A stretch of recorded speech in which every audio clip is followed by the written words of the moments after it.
Welcome to How Preschool Teachers Do It. This is Allison Kentos. I am an early childhood educator. And this is Cindy Tarabush. I am an early childhood consultant.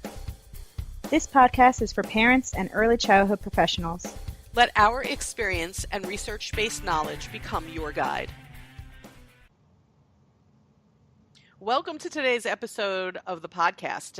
Allison and I have a really important topic to discuss with you, I think. And that topic is your expert really an expert?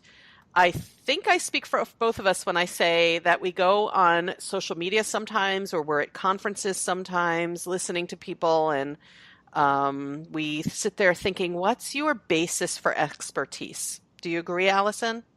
I agree with that, because anyone can post anything they want on the internet. But that doesn't make them an expert on it. And anyone can have a podcast like we do, or you can have a YouTube channel, or whatever. But there are certain things I think that prove your expertise. And when someone can show me their expertise, then I understand why it is that they are teaching the public. But I don't know that the public always understands what it is that makes up an expert. I think that's true. Yeah. And I know that the public is consistently on social media asking their parenting and teaching questions, because I see it on Facebook. Yes, that's true. They're going to Facebook or other social media to get the answers to their questions, which might not be the right place to be going for the answers to those particular questions. Because usually they're pretty specific. Yes. Yes. It can be pretty specific. It can be about children's behavior or development, or, they're worried about their child's development. Like, social media is not necessarily the place to go for expert advice. So we thought we would do an episode talking about, from our professional opinion and from research, frankly, what makes someone an expert. It's something I sort of asked myself when people started to call me an expert. And maybe that's true for you, Allison. I started to think about, well, what makes that a legitimate title for myself? Anyone can call themselves an expert, but I think that there are certain parameters and things that people should question and look for. And I feel like one of them is something everyone can relate to, and that's, does the person have direct experience with the topic? As a parent, I can tell you that I sort of did not appreciate people who were not parents giving me parenting advice, because you haven't lived it 24 hours a day. That's true. I will be the first to admit, I am not a parent. I am not. I do have a degree in child development, and I have been around many parents, and I have worked with many children, but I could not have any clue what it is like to be in the role of a parent. So I could give you advice as a child development expert, because I have the experience as a child development with a child development degree and as a teacher. But when it comes to parenting, I've never been in that role. Right. But I think, you have education and you have expertise having to do with child development as an umbrella topic. And I think families come and they have their expertise, and that expertise is the particulars about their own child. Yeah. Right? Yeah. So someone could say to me, well, I have expertise in child development, so here's my advice. And then as a parent, I can weigh that against what I know is the child's experience, background, and what our family culture is like, and all of those things. And I think that that's actually the basis for having reciprocal relationships between professional staffs in schools and families that we'll talk about in another episode of the podcast, creating a partnership between professionals and families. But I think that we have to recognize that if someone is giving advice on how to be a parent, and they've never been a parent, it's sort of, that's kind of, to me, it's just not a total piece of expertise. And likewise, if you've never been a teacher and you've never been a school director, then you don't know the intricacies of the role. It honestly always strikes me. I have been a teacher. I was a teacher for many years. I directed a school for years. And I have worked in a variety of educational settings. And what always strikes me, Allison, when people hire me to come to their schools and work with their teachers, is the number of people who tell me how hard it is to find somebody who does consulting who has been a teacher or director. That's startling to me. I'm actually shocked. Like, I wish you could see my face right now because how uh, It's how They say it all the time. I People know, say to but me all the time like that it's really hard to find somebody who's been in the roles of the people that they're going to mentor, coach, or consult with.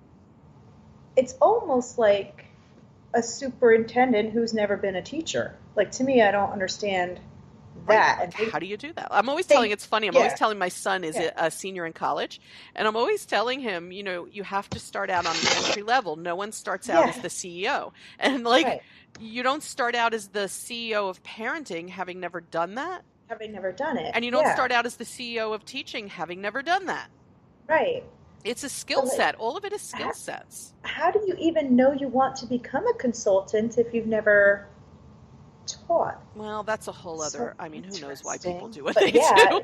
I I don't know. mean, but that just tells you that there's a whole slew of people out there who have a really nice looking business card that say educational consultant on it, But have never but been might not, educators. Yeah, yeah, might not have never been been educators. And educators, right? so, yeah, so as parents, you have to kind of really watch just because this person is a consultant Well, or a parent right. coach or whatever they're calling themselves today, doesn't mean that they are qualified and educated to do that. I don't know. Did you drop your microphone, lady? I, dro- I dropped my computer. It's Okay. on my lap, All and right. I don't know what I did. It just kind of slid down my legs. All right. Well, getting back to the topic at hand, You I can think still it hear is. me though, I right? Yes, Yeah. I can. Okay. I think it is very valid that someone who's an expert should have an education on the specific topic, and I think that there are Yes. people who have education who've never had practical experience, who go out and try to do this thing, and I think that's what I encounter when people say that. And I am also educated. I continue to do graduate work, and I have lots of continuing education, and I know that you do too. Yes. But I would be the first person to tell you, and I think that's important, by the way. I think higher education for the sort of work that we do and to call yourself an expert in the sort of work that we do is very important because education is always changing. And our information about child development is always being improved and changing. I think having a degree and continuing that education is important. However, I think that having that degree is different than having taken specific coursework on a topic with a specific focus. So you can have a degree in education without having specifically focused on children's behavior, children development, teaching. They have different focuses. Right. And you likely took courses in them, but that's different than honing in on it and the research that goes behind it. Yeah. And I think there's also a difference between somebody who may have gotten a degree in education, but then also never used that degree. Right. Also, so you can get a degree in like 20 years ago and never have used it. So that's great. You have this piece of paper that says that you know your stuff. But do you really know your stuff? Because you never applied it. Well, it's the difference So, between book knowledge and real life right, knowledge, right. you But know, that book knowledge that you learned 20 years ago, it was valid 20 years ago. That's how we taught children 20 years ago. which Might is not different. be Yeah. how we teach children today. So it's important to remain in the field and on top of that, continue your graduate work and your continuing ed classes, Or your doctorate or whatever it is your doctorate or whatever it may be that whatever it you're is working your towards. goal is, but Yeah, I think that everyone has to be continuing their education all the time yeah, in order to say I'm an expert. You can't just go, well, I have yes, this degree. Um, right, and I think that people who call themselves expert have to do it really at a higher level. You yeah, can't, I just think you have to seek out high level people to do that with. Um, and I think that for some people, um, you know, I think it's valid to say to them, I would like to see the studies, research, or theories that your work is based on. I can tell you I'm an author, published by a publisher, not self-published. What else do? I speak publicly. I consult with schools. I do all this work, and I'm a perpetual student now. And if someone came to me after a talk at a conference or when I was consulting and said, well, can I see the studies, research, or theories that support your work? I absolutely can give that to you. Yeah. I have it handy, like right on my laptop, where I can email it to you and share it with you.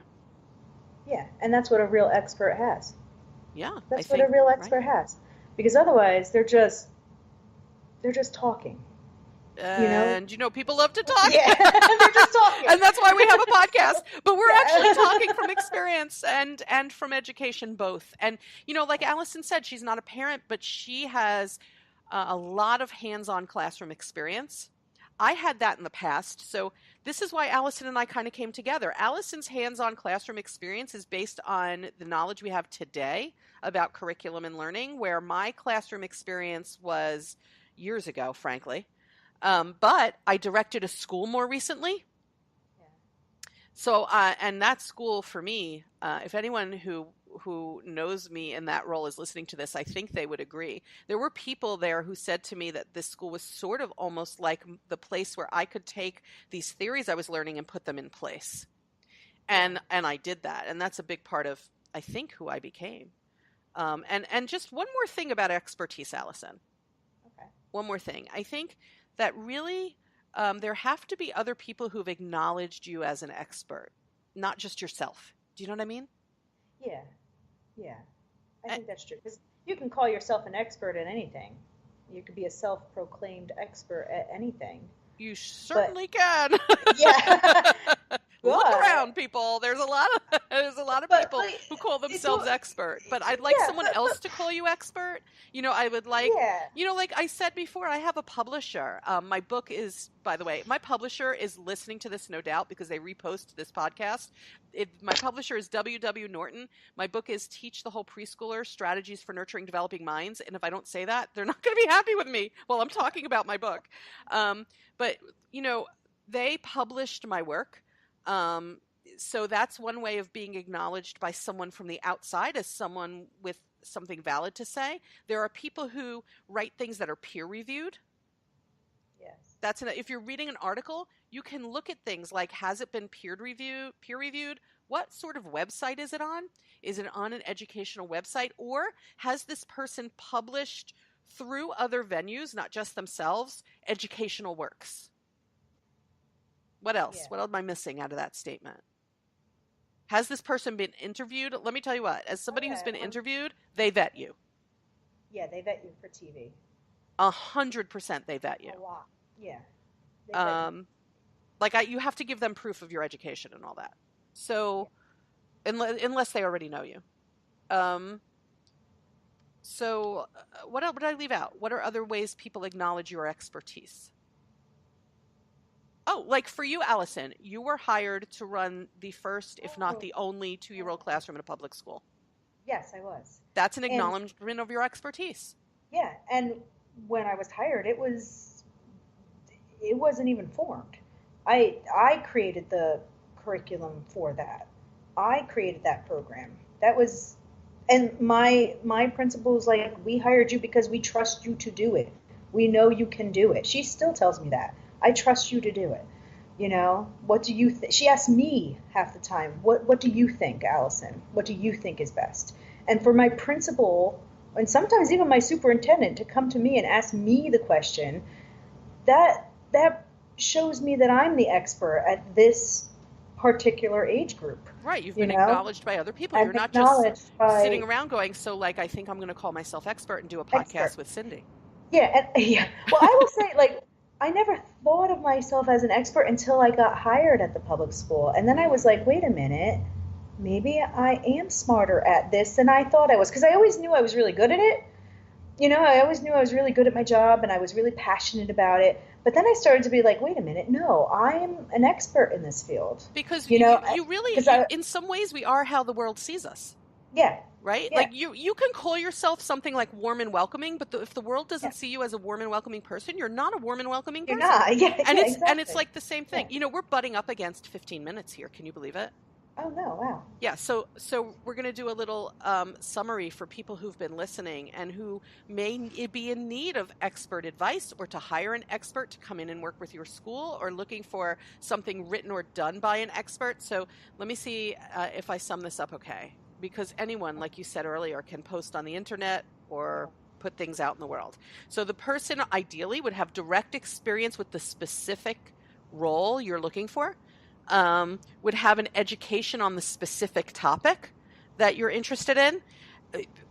They would be able to provide you with the studies, research, and theories that support their work, and other people would have acknowledged them as having expertise. Yeah. All right, and we're right at 15 minutes, which we always pledged to be right around. Yeah. So we're going to sign off for today, and we're going to ask you to subscribe, rate, and share this podcast with other people. Agreed? Agreed. Okay. Listen to us next time where we have another topic having to do with early childhood. Look, I can't even say it. With early childhood. And we'll hopefully see you in cyberspace soon.